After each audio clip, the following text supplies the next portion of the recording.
Welcome to பாபிஸ் kitchen. இன்னைக்கு பாபிஸ் கிச்சனில் செட்டிநாடு ஸ்பெஷலும் செட்டிநாடோட பாரம்பரியமான ஸ்வீட்டான உக்காரை எப்படி செய்யலான்னு பார்க்கலாம். அதுக்கு நெய் 1/4 கப் எடுத்திருக்கேன். அது நல்லா உருகிருச்சு. இப்போ அதில் 1/2 கப் ரவையை போட்டு நல்லா வறுத்துக்கலாம். ஹை ஃப்ளேமில் வைக்காதீங்க, லோ ஃப்ளேம்லேயே வச்சு இது பண்ணுங்க. இப்போ 1/4 கப் அரிசி மாவு, அதையும் நெய்யில் நல்லா மிக்ஸ் பண்ணி விட்டுருங்க.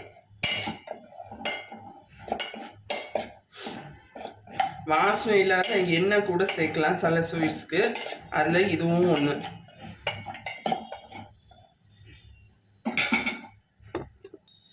அப்போ இப்போ 1/4 கப் தேங்காய் துருவல்,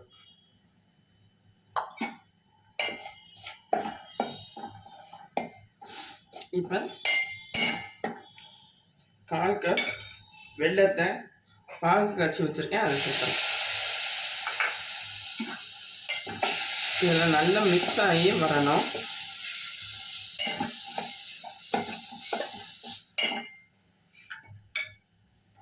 ஸ்வீட் கொஞ்சம் தேவைப்படுறவங்க இது பண்ணிக்கலாம். இப்போ பாசிப்பருப்பு 1/2 கப் பாசிப்பருப்பு. இப்போ தண்ணி கொஞ்சம் ஊற்றிக்கலாம்.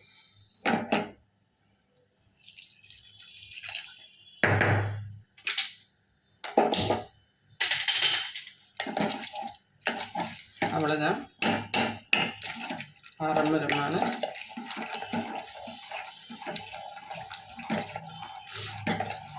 உக்காரை ரெடி. தண்ணி வற்றிருச்சுன்னா